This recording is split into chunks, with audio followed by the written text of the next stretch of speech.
जब बात आएगी हमारे व्यक्तित्व पर, जब बात आएगी हमारे अस्तित्व पर, तो हम कट मरने को तैयार हैं, लेकिन झुकने को तैयार नहीं। आज कैसी भी स्थिति हो साथियों, अगर प्रशासन मनमानी करने की, मैं इस मंच के माध्यम से चेतावनी देना चाहता हूं, अगर प्रशासन ने मनमानी करने की कोशिश की तो हो सकता है कि उनके हाथों के अंदर हथियार हो, लेकिन नियत थे ये किसान के बेटे, जब भी मुकाबला करने की बात आई है तो इन्होंने कभी पीठ नहीं दिखाई है। आज अगर आप भली भांति परिचित हैं इस कौम से, जब भी ये कौम लड़ने को दौड़ती है तो पीछे नहीं हटती है। आज भी मैं कहना चाहता हूं, आप अपनी मान मर्यादा बचाते हुए वहीं पे जिस भी व्यक्ति ने, हमारे भाई ने, कोई भी है, उसको नामांकन नहीं कराने के लिए लाएं। अगर लाते हो तो यहां जो भी खून खराबा होगा उसमें आए हुए लोगों की जिम्मेदार नहीं, यहां का प्रशासन जिम्मेदार होगा, और आने वाले समय में इनको जवाब देने की आवश्यकता भी है। साथियों, हम सब लोग एक हैं। मैं तो कोटपुतली से चलकर आया हूं, वैसे तो हमारे बीच में जो भी कहेंगे भाई करण सिंह जी यहाँ विराजमान है। मैं तो एक विश्वास दिलाने आया हूं, अपनी बहनों को भी, अपनी मातृशक्ति को भी, मेरे भाइयों को, मेरे बुजुर्गों को भी, अगर आवश्यकता पड़ेगी, मैं इतना तो नहीं कहता कि मैं अकेले 20-30 को रोक लूंगा, लेकिन यह विश्वास दिलाता है रामस्वरूप कसाना आपको कि अगर लाठियां भी पड़ी तो पहली लाठी रामस्वरूप कसाना पे पड़ेगी, उसके बाद में लोग आपकी तरफ बढ़ेंगे। हम सब लोग मिलकर इसका विरोध दर्ज करते हैं, और किसी भी सूरत में, चाहे कितने भी, अभी बता रहे थे कि हमें सूचना मिली 5 थानों की पुलिस आ रही, 50 थानों के आ जाने दो, कोई फर्क नहीं पड़ता है। हम लोग अपने हक के लिए लड़ रहे हैं, और जीने का मतलब क्या है? जीने का सिर्फ एक ही मकसद होता है, उम्र लंबी नहीं होनी चाहिए। लंबी उम्र का क्या करोगे? जीवन वो हो जो सार्थक जीवन हो, जिसमें लोग याद कर सके, चाहे छोटा ही हो, लेकिन सार्थक जीवन होना चाहिए।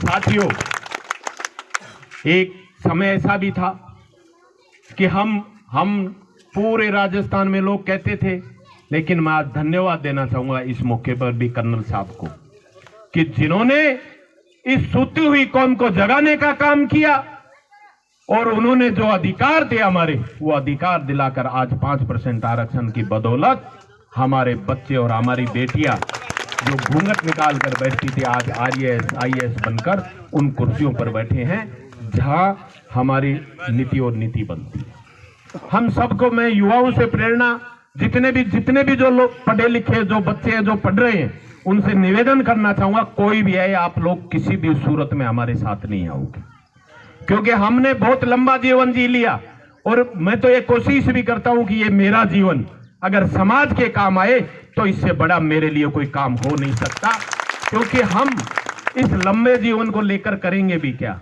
अगर आप लोगों के लिए कुछ काम आ पाया मैं, तो मैं भगवान के श्री चरणों में ये निवेदन करता हूं कि आप लोगों के अगर मेरा जीवन काम आए तो ये जरूर आप लोगों के लिए काम करना आना चाहिए, और आपके लिए लड़ने मरने तक की हम सब लोग तैयार होकर आए। अभी बता रहे थे कि आप लेट हो गई, लेट इसलिए नहीं हुए, लेट इसलिए हुए, चाहे कल जाना पड़े, चाहे परसों जाना पड़े, जब आप लोग आदेश करोगे उसके बाद में जाएंगे, और जब लोग आप ये कहोगे कि अब आपको जाना है तब जाएंगे। पूरे तैयार होके आए हैं, घर वालों को कह के आए हैं, चाहे आए या नहीं आए, अपने भाइयों के बीच में जा रहे हैं, उनकी लड़ाई लड़ेंगे। और अगर फिर प्रशासन ने तानाशाह करने की कोशिश की तो हमारे हाथ खाली नहीं है, अगर उनके पास डंडे हैं तो ये हाथ भी डंडों से कम नहीं है, क्योंकि किसान के हाथ है, ये हल चलाते हैं, धरती माँ का सीना चीरकर अन्न पैदा करते हैं राजस्थान के प्रत्येक व्यक्ति के लिए, ताकि वो अष्टपुष्ट होकर और इस राजस्थान की सेवा करे, हिंदुस्तान की सेवा करे।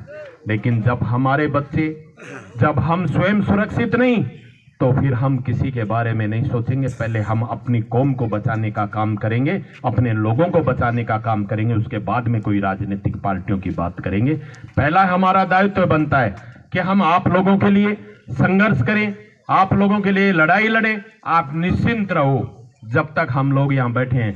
ये बात जरूर है कि थोड़ा पैर में लंच जाए, पर आदमी हुई या मनमानी हो कहीं ही जाए।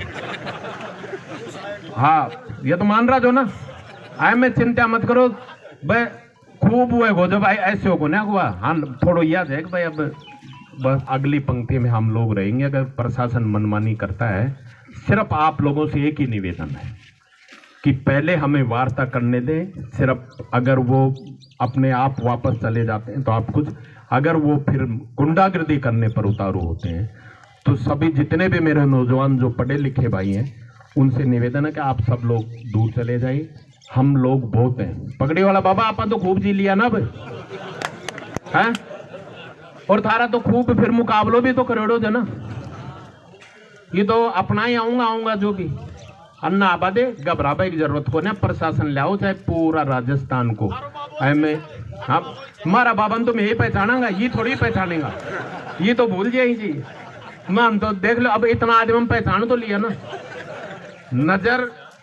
नजर पार की होनी चाहिए, अपनों को पहचान ले वही अपना है। और हाँ, और सुनो, मैं तो इतना विश्वास दिलाने आया हूँ करण जी, जो आप आदेश करोगे उस आदेश की पालना करेंगे, किसी भी सूरत में ना